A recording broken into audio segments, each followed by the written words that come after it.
ओम नमः शिवाय।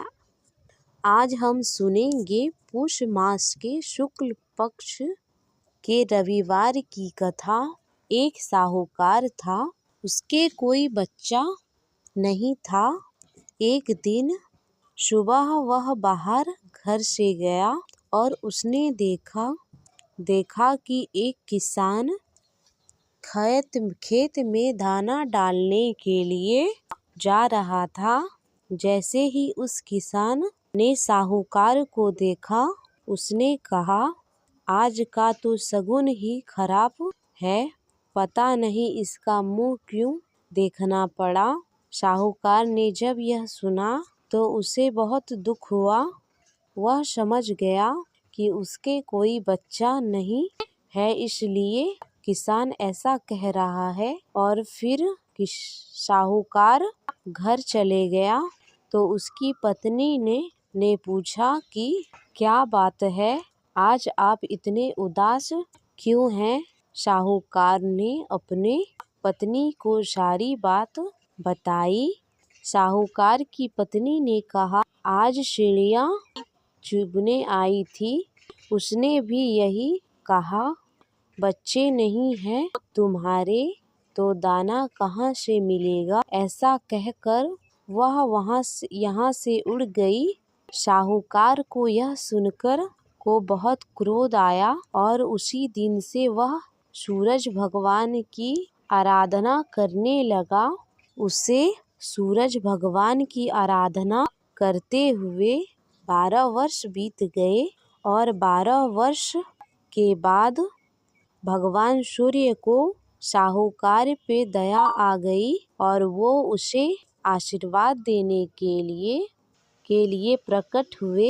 और उन्होंने साहूकार को से कहा, तेरे नसीब में बच्चा नहीं है, पर मेरे आशीर्वाद से तुझे एक कन्या होगी, वो हंसेगी तो हीरे मोती बिखरेंगे। भगवान सूर्यदेव की यह बात सुनकर साहूकार और उसकी पत्नी प्रसन्न हो गई। 9वें महीने में एक कन्या ने उसके घर में जन्म लिया। जब वह बच्ची हुई तब उसे नयन नहलाने आती। जब बच्ची हंसती मुस्कुराती तो हीरे मोती गिरते और उन हीरे मोती को वह नायन समेट कर ले जाती। और फिर 7 महीने बीत गए। साहूकार की पत्नी ने नायन से कहा, अब तुम मत आना, बच्ची को मैं खुद नहला दूंगी। उसके बाद साहूकार की पत्नी अपने बच्ची को नहलाने लगी तो बच्ची हंसी और हीरे मोती गिरे। साहूकार की पत्नी भी समझ गई कि नायन खूब हीरे मोती इकट्ठे कर कर यहाँ से ले गई है। और धीरे धीरे वह बच्ची बड़ी हो गई।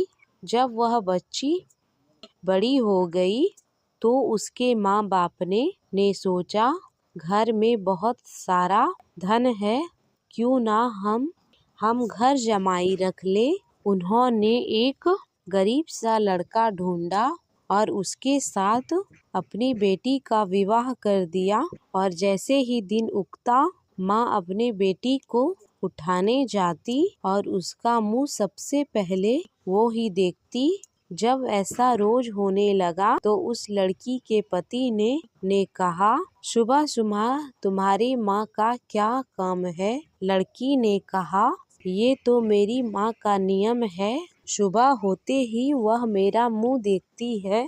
और उसके दूसरे दिन उसका पति उसके माँ के आने से पहले उठ गया और उसने अपने पत्नी का मुंह देखा तो उसके मुंह से हीरे मोती बिखर रहे थे। वो समझ गया कि इसलिए ही सासू माँ इसका मुंह पहले देख लेती है। थोड़ी देर बाद लड़की की माँ आई। उसने देखा कि आज तो हीरे मोती है ही नहीं। वह समझ गई कि जमाई को सब पता लग गया है। और फिर साहूकारनी के मन में लालच आ गया। उसने अपने जमाई को जान से खत्म करने को करने के लिए एक आदमी को भेजा। उस आदमी ने उसके जमाई को मार दिया और उसका सर लाकर उस साहूकारनी के हाथों में दे दिया। सूर्य भगवान ने ये सब देखा कि मेरी दी हुई की कन्या के पति को लालच में आकर मार दिया गया।